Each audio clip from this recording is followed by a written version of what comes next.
अस्सलाम वालेकुम जी। कैसे हैं आप सभी लोग? अल्लाह ताला से दुआ गो हूँ हमेशा खुश आबाद रहिए। मैं आपकी अपनी होस्ट साइमा महमूद लेकर आती हूँ आपके लिए रोज़ बरोज़ नई नई पंजाबी कहावतें जो कि रोज़मर्रा लाइफ में बहुत सारी बातों को समझने में और समझाने में मदद करती हैं। और साथ ही साथ मेरी ये कोशिश रहती है कि आपके साथ कोई ना कोई दीन से रिलेटेड बात की जाए जो कि हमारे गुनाहों में कमी और नेकियों में इजाफे का बायस बने और अल्लाह ताला हमारे गुनाहों को माफ़ फरमा दे और हमें नेक लोगों में शुमार कर ले, आमीन। तो इस कोशिश में मैं कहाँ तक कामयाब हुई हूँ या हो रही हूँ या होती हूँ, ये तो अल्लाह बेहतर जानता है। बाकी आप लोगों की सपोर्ट, आपकी मोहब्बत मुझे एनर्जी देती है इस चीज़ की कि मैं अपने तौर पर इनफरादी तौर पर कोशिश करूं कि आपके साथ दीनी मजहबी इस्लामी बातें शेयर करूं जो कि बहुत ज़रूरी हैं।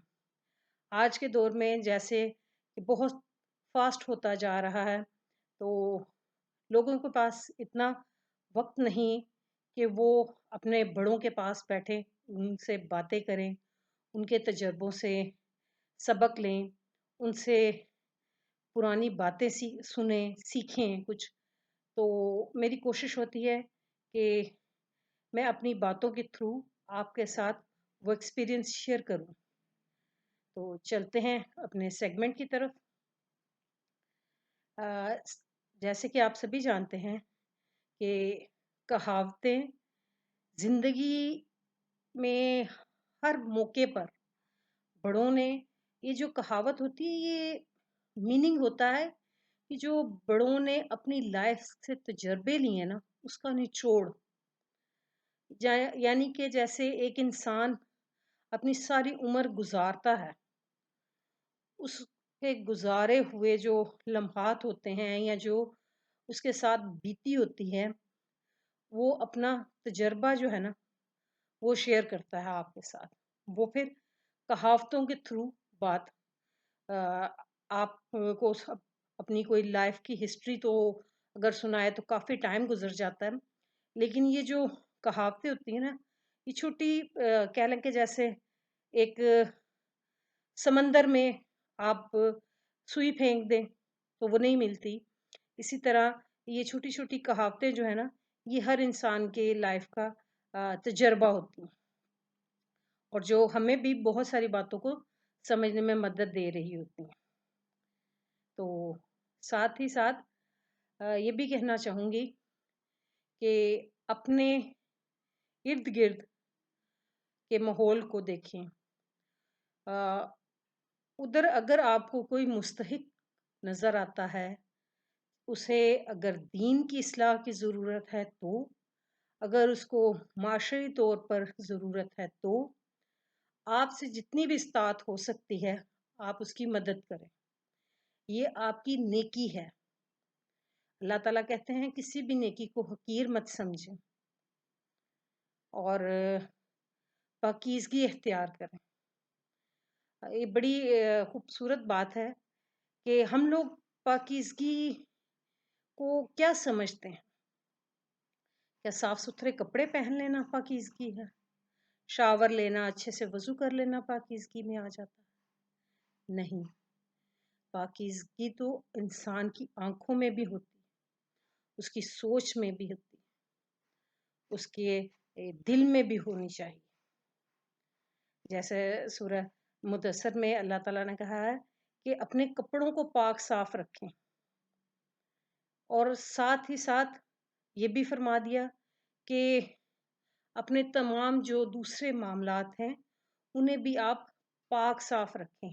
अब पाक साफ दूसरे मामलात कैसे हम साफ रख सकते हैं? हम अपनी आंखों से कोई फहाशी ना देखें, कोई बुराई ना देखें। इस तरह हम अपनी आंखों को पाक रख सकते हैं। अपने कानों से कोई गंदी बात, बुरी बात मत सुने, इस तरह हम अपने कानों को पाक रख सकते हैं। अपने दिल में किसी के लिए बुग़्ज़ ना रखें, किसी के लिए हसद ना रखें। अपने दिमाग में किसी के लिए बुरी सोच ना रखें, ये सब पाकीज़गी में ही आ जाता है। कि जब आप अपने दिल को साफ कर लें, तो आपका दिल शीशे की तरह अल्लाह ताला की नज़र में हो। बाकी ये दुनिया में चलता रहता है, कभी थोड़ा बहुत ऊपर नीचे हो जाता है, किसी के साथ मिसअंडरस्टैंडिंग कभी हो जाती है, कभी हम लोग एक दूसरे को समझने में जो चीज़ मेरी पॉइंट ऑफ व्यू में ठीक होती है, वो दूसरे की नज़र में जो है गलत होती है, या दूसरे के पॉइंट ऑफ व्यू से वो ठीक होता है और मैं गलत होती हूँ। ये सब हमारी सोच का, नज़रिया का अपना अपना लेवल है। पाकीज़गी की बात आई तो मुझे याद आ रहा है कि जब हम लोग छोटे हुआ करते थे, तो मुझे आज भी याद है कि पाकीज़गी की बात में से ही मुझे ये बात याद आई कि हमारे जो बड़े हुआ करते थे, वो किचन में जूता पहनकर जाने को पसंद नहीं किया करते थे। और जब किचन में कोई काम करना होता था कुकिंग का, या कोई मतलब किसी भी काम से रिलेटेड जो किचन में हो, स्पेशली कुकिंग वगैरह में से, तो बावज़ू होकर किया करते थे। आटा गूँदने से पहले बावज़ू होना, और खाना बनाते हुए बावज़ू रहना, और सर को ढाँप के रखना, और कोशिश करना कि ज़बान से अल्लाह ताला का ज़िक्र और हम्दो सना जारी रहे। इससे खाने में बरकत भी रहती थी, और एक इबादत का कह लें सवाब भी मिलता रहता था। और जूते किचन से बाहर उतरवा दिए जाते थे। ये कह लें कि ये पाकीज़गी थी, एक अदब था कि रिज़्क का आप इस तरह से उसकी एहतराम करें, इस अल्लाह ताला की नेमत का, कि इसमें आप पकाते हैं, और इसकी सफाई, इसकी सुथराई का ख़ास ख़्याल रखा जाया करता है। आजकल के दौर में तो बच्चे शूज़ पहन के किचन में आ रहे हैं, वैसे ही बैठ के खाना खा रहे हैं, पानी पी रहे हैं, तो वो अदब ख़त्म हो गए हैं। वो जो अ हमारे दौर में हुआ करते थे कि पानी पीने से पहले बैठ जाएँ, पानी बैठकर पिएँ। आज साइंस जिन बातों को प्रूव कर रही है, वो तो हमारे नबी पाक सल्लल्लाहु अलैहि वसल्लम ने बहुत साल पहले बता दी, लेकिन साइंस आज बता रही है। लेकिन हम अपने नबी के कहने पे वो काम नहीं कर रहे, लेकिन जब साइंस कहती है तो फिर हम कहते हैं ओह! ओह! ये काम ऐसे नहीं करना, पानी खड़े होके ना पियो, ये आपके एंकल में पेन करेगा, आपके नीज़ में पेन करेगा, किडनी फ़ेल कर देगा। भई आप भी तो बैठ के पानी पी रहे हो। और अगर आप ये नबी के कहने पे करते तो सवाब का सवाब और फ़ायदे के फ़ायदे। इसी तरह पाकीज़गी जब की बात आती है, तो अपने कपड़े, अपनी सोच, अपनी नज़र, इन्हें भी पाक करना इबादत। जो गुज़र चुका, अल्लाह ताला उसे माफ़ फ़रमा दे, और जो नेक्स्ट टाइम चल रहा है, या जो अ, आना है वक़्त, उसको अल्लाह ताला हमारे लिए बेहतर कर दे। और कोशिश करें कि हर एक के लिए अच्छी सोच रखें, पॉज़िटिव सोच रखें, क्योंकि अल्लाह ताला का फ़रमान है, आप मुझसे जिस तरह का गुमान करोगे ना, मैं आपको वैसे अता करूँगा। हाँ, बाज़ बात हम लोग जल्दी ज़रूर करते हैं। कहते हैं अल्लाह ताला जल्दी-जल्दी ये हमारा काम हो जाए, बस अल्लाह ताला हो जाए। जब नहीं होता तो हम बहुत नाउम्मीद, मायूस हो जाते हैं। और सम टाइम तो अल्लाह ताला माफ़ फ़रमा दे। अल्लाह की रहमत से नाउम्मीद तो नहीं होना चाहिए, लेकिन हम ऐसे नाउम्मीद और मायूस हो जाते हैं कि जैसे उसके अलावा हमारे पास कोई नेमत ही नहीं है।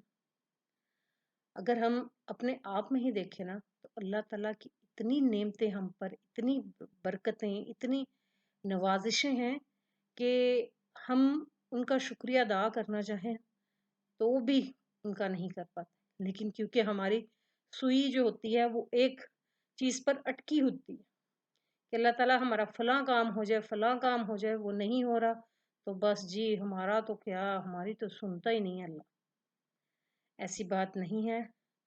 अल्लाह ताला को हमसे ज़्यादा बेहतर पता है कि कौन सा काम किस वक्त पर हमारे लिए ज़्यादा फ़ायदेमंद है। वो थोड़ी सी तकलीफ़ देकर हमें आज़माता भी है, हमारा सब्र देखता है और ये देखता है कि मेरे बंदे को मेरे पर कितना की यकीन है। और यकीन कीजिए कि जब आप तवक्कल अल्लाह हो जाते हैं ना, तो फिर दुनिया आपको जो चाहे मर्जी कहे, आप अपने रब पर यकीन और तवक्कल रखें तो आपकी तमाम मुश्किलें आसान हो जाती हैं। और जैसे कहते हैं ना कि डुब्बे बेड़े तर जाते हैं। इम्पॉसिबल सी बात लगती है कि कश्ती डूब जाए और फिर वो तैरना शुरू कर दे अचानक से, पॉसिबल नहीं है। लेकिन अल्लाह के घर में कोई चीज़ इम्पॉसिबल नहीं है। इस यकीन के साथ, इस दुआ के साथ कि अल्लाह ताला हम सब के लिए आसानियाँ पैदा करे और हमें नेक और पाक साफ रहने की तौफीक अता करे, आमीन। चलते हैं अपने सेगमेंट पर। आज की हमारी कहावत बड़ी खूबसूरत है। इसको एज अ दवा के तौर पर भी बड़े यूज़ किया करते थे। कहा जाता है कि जिथे रखो पैर ओथे पवे खैर। यानी कि आप जहाँ पर भी हैं, जो भी काम कर रहे हैं, आप जब किसी भी काम को अंजाम देने लगें तो अल्लाह ताला उसमें आपके लिए खैर और बरकत डाल दे। बड़ी खूबसूरत सी बात है और कहावत के साथ साथ दुआ भी बहुत अजीम है, बड़ी है कि आपके लिए अल्लाह ताला बहुत सारी आसानियाँ पैदा करे, आप जिस भी फील्ड में हैं। चाहे आप घरेलू खातून हैं, चाहे आप वर्किंग वूमेन हैं, चाहे कोई बिजनेसमैन है, कोई मुलाजमत पेशा आदमी है, जिस भी शोबे से आप रिलेटेड है ना, उसमें आपके लिए आसानियाँ और रहमतें बरकतें हों। अच्छा, अब इसी कहावत को कुछ लोगों ने ऑपोजिट भी कर दिया, जबकि ये एक दवाइया कह लें कि कहावत है। कुछ लोगों ने इसको ऑपोजिट इस तरह कर दिया कि जिथे रखें पैर ओथे पवे कैर, कि खुदा ना खास्ता आप जिस भी काम को सर अंजाम देना चाहें वहाँ पर बदहाली हो जाए या वो आपका काम सर अंजाम ही ना हो, तो खुदाया कोशिश करें कि जो दुआ है ना उसको दुआ ही रहने दें, उसका ऑपोजिट मत बनाएं। इसको अच्छे कामों के लिए ही यूज़ करें, ना कि बुरे कामों के लिए। तो मेरी दुआ है, अल्लाह ताला से इल्तिजा भी है, आप सब के लिए, मेरे लिए, आपके बच्चों के लिए, मेरे बच्चों के लिए और जो बच्चे इस दुनिया में या जो सब मुझे देखते जानते हैं, उन सब बच्चों के लिए कि अल्लाह ताला वो जहाँ कहीं भी रखें पाँव, पैर और अल्लाह उथे ही करे उन्हां दी खैर, चाहे वो मैं हूँ या आप। बहुत शुक्रिया।